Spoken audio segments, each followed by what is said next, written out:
Chinese had their eyes on Aksai Chin ever since Mao Zedong took power. And their eyes were on Aksai Chin because the Soviets were exploiting that region for uranium ores.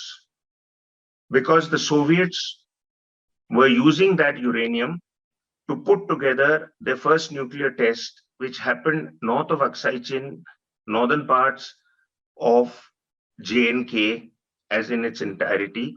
There is a place called Semipalatinsk. So when Mao came to power in China, he went to what he believed was his ideological guru, the Soviets.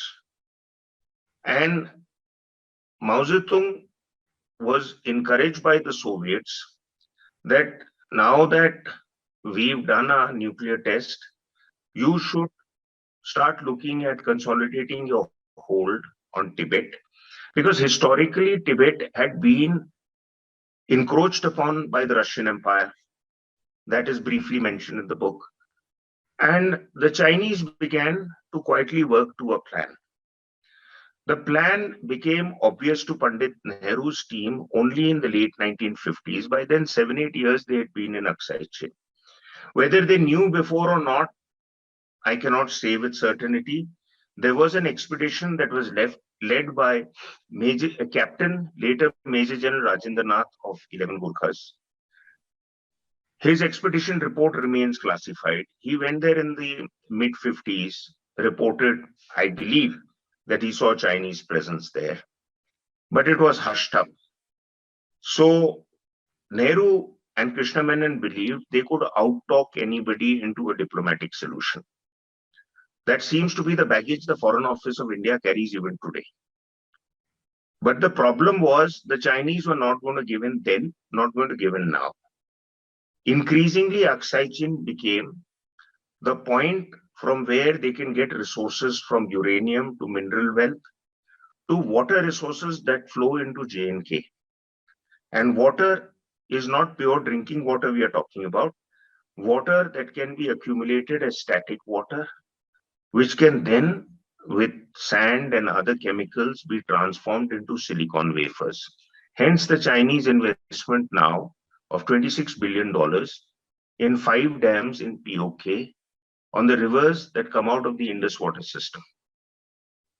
So therefore, I wrote a piece when the Galwan incident happened in Times of India, and I identified these were Chinese priorities: water, territory, strategic control, mineral resources, uranium, etc.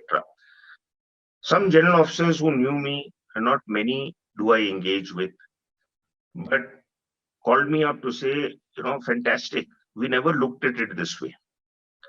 And this has been given in some detail in the last 2 chapters of my earlier book, which I co-authored with Iqbal Malhotra, called Kashmir's Untold Story and Where is the China-Pak Nexus Coming From? By the time the Aksai Chin matter hit Nehru and his team on its face, which was in the late 50s when the issue became a matter in parliament, a lot of water had already flown through the Indus. And China had built a road connecting north of Aksai Chin, Kashgar, to southeast of Aksai Chin in Tibet, Lhasa. So it became a strategic road, which is today called Highway G219. And it is to give depth to that road and to provide it protection from artillery shelling that the Chinese have tried to acquire more and more territory from the LAC that has come to be. By the way, the LAC only got the nomenclature in 1993 when Mr. Vajpayee's visit was followed by Narasimha Rao's visit. Before that, as you know, having been in military operations, it was not called the LAC, although the line remained more or less the same, varying a bit before the 62 conflict, after the 62 conflict. And in 59-60, Chow En-lai made an offer to Pandit Nehru: you let us keep this and you keep the entire area of Arunachal Pradesh, which was then NIFA. So Pandit Nehru then went again for a zero-sum option, that NIFA is already with us.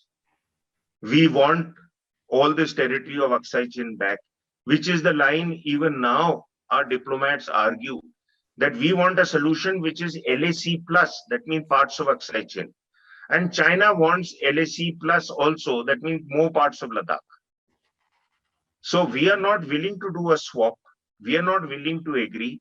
And the historical claims, whether it's the Treaty of Chushul of 1842 or thereafter the Treaty of Amritsar 1846, which created the Kingdom of Jammu Kashmir, or thereafter the lines that came to be the Johnson line, the McCartney line, and the Ardag line.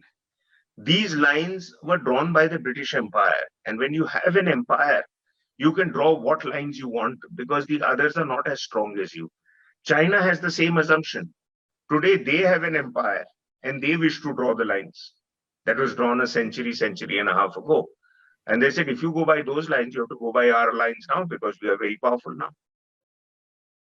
Please remember to subscribe to us and switch on the notifications for this channel.